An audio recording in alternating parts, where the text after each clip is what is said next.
wondering what experiences in your past have you been drawing upon in terms of moving forward in this series as you guys are down 0-2?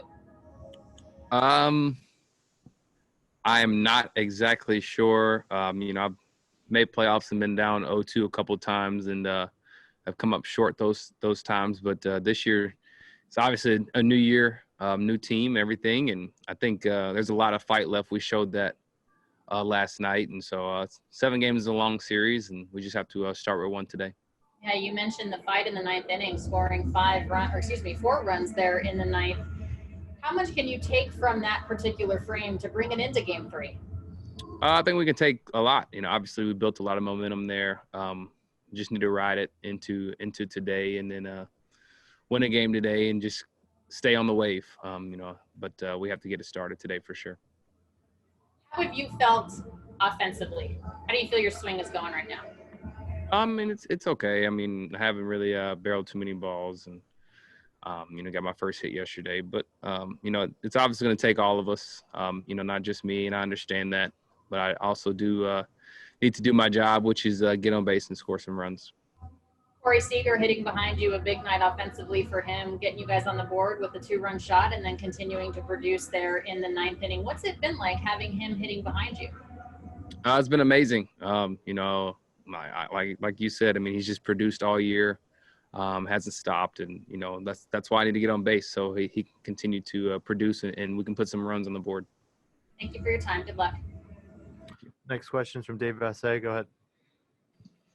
Mookie, could you take us through the play in the 7th inning on Swanson's ground rule double? Did you think the wall was a little bit closer than it actually was? And did the unfamiliarity of playing in this ballpark come into play? A little. I think that's the first ball I've gotten down the line like that. And yeah, I thought the wall was a little closer than it was. I didn't get a chance to peek at the wall first, and which is my fault obviously, and I was just afraid to run into the wall, and so that's a bad play by me. Mookie, can an inning like last night, even though you came up a run short, can that change the momentum of this series for you guys? Absolutely. That's what we're planning on, so we'll continue to ride that momentum into today, and like I said, try and get one today and ride it into tomorrow. Thank you. Next question is from Jorge Castillo. Go ahead. Hey, Mookie, you guys are faced a lot of pitchers you haven't seen, rookies. They announced another starter tomorrow that's going to be a rookie. How do you prepare for so many pitchers you haven't seen and rookies that don't have much tape? You just watch video, and you just kind of have to go as the game goes. You never face them, so there's no way to calibrate how it comes out of his hand and what his pitches look like. But it is what it is. It's new for him. It's new for us. And, we'll just may the best man win. Do you think you guys have done a good job? Early on, these last 2 games, you guys have made the pitchers work. I think yesterday more so than Game 1. Yeah, we've made them work, but, we haven't capitalized. And so we have to capitalize when we make them work. And that's how you win games. And lastly for me, just your numbers against lefties this year were the same as the numbers last year in the first 2 months. Is there, a reason for that? Do you know why or how it's been like that? Nope. It's just I don't really know. I guess it's just kind of irony. I don't really know. Next question is from John Morosi. Go ahead. Thanks, Mookie. My question on the hitting side of things, have you noticed the Braves approaching you from a sequencing standpoint any differently than what the Padres did? Maybe a little more breaking balls, at least late in the game yesterday? No, I think it's similar. Maybe a couple more breaking balls, but it's similar, and I have to be a little more disciplined, and try and swing at some strikes and give myself in some advantage counts by taking some of those pitches down below the zone. So it's definitely my fault for not being disciplined. Next question is from Bill Shakin. Go ahead. Mookie, what did you know about Justin Turner before you signed with the Dodgers as a person, as a player, and as a leader? And what have you learned about him on those fronts since you got to LA? I didn't know much about JT, other than I know he was a really good player, could swing it really well.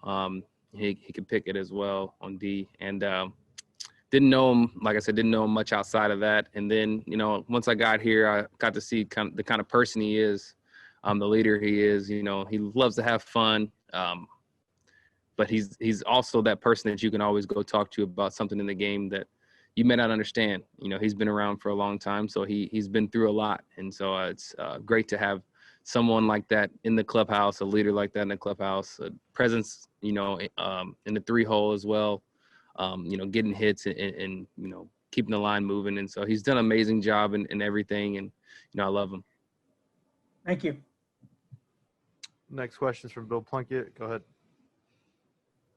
As deep as this lineup is, Mookie, do you still feel the responsibility to be the guy who sparks it? Yeah, it's my job. You know, I lead off and I have to take ownership in that. I've been doing it all year and I can't stop now. And, you know, I haven't done it these last couple of games. So I have to, I need to get rolling and, you know, try and spark some energy. The Braves' first 2 games, how well have they pitched? They pitched great. You have to give credit. You know, they've kept us off the board. In those, we had some opportunities to score and they bear down and threw strikes and got out of that inning. Got out of those innings, should I say. And so they've done a great job for sure. Your numbers against left-handers are so strange for your career. Have pitchers been doing anything differently? I mean, I'm sure there's been some differences, but you know, I don't have an answer to that. Maybe I've been struggling a little bit against lefties. You know, there's no answer for it. Thank you. Next question is from Alden Gonzalez. Go ahead. Hey, Mookie, I know it's a weird year for this sort of thing, but I'm wondering if being in LA this year, being around the organization, if you sort of got the sense for just how much that city is clamoring for the Dodgers to finally win it all again. Like, was that something that was noticeable to you this year? Yeah, absolutely. I think it's been said since the first day I stepped foot in LA, and obviously there's a lot of eyes watching, and a lot of people that want us to come back with a ring. And so, I take ownership, and I have to bring it back. Do you feel like that's a pressure that this group feels internally? Sure, but it's a blessing to have that kind of pressure. We're put in this spot, and we have to succeed. That's what we play for. And so, like I said, it's a blessing to be in this spot, and so we have to enjoy it and come through. Thanks, man. I got time for one more. Go ahead, John. Thanks. Mookie, when you're in a situation like this, as you're saying, trying to get yourself going, how are the conversations unique among the 3 hitting coaches you have? You've got Brant Brown, Robert Van Scoyac, and Aaron Bates. How do you go to them for different things, whether it's more a technical conversation or maybe more of a mentality conversation? I mean, each guy has their strengths, should I say. All are great. And I've built relationships with all 3 of them.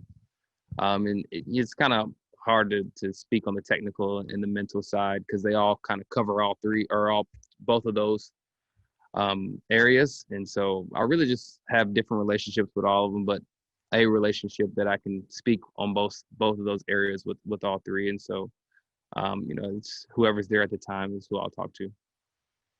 Thank you, Mookie. Thanks, everyone.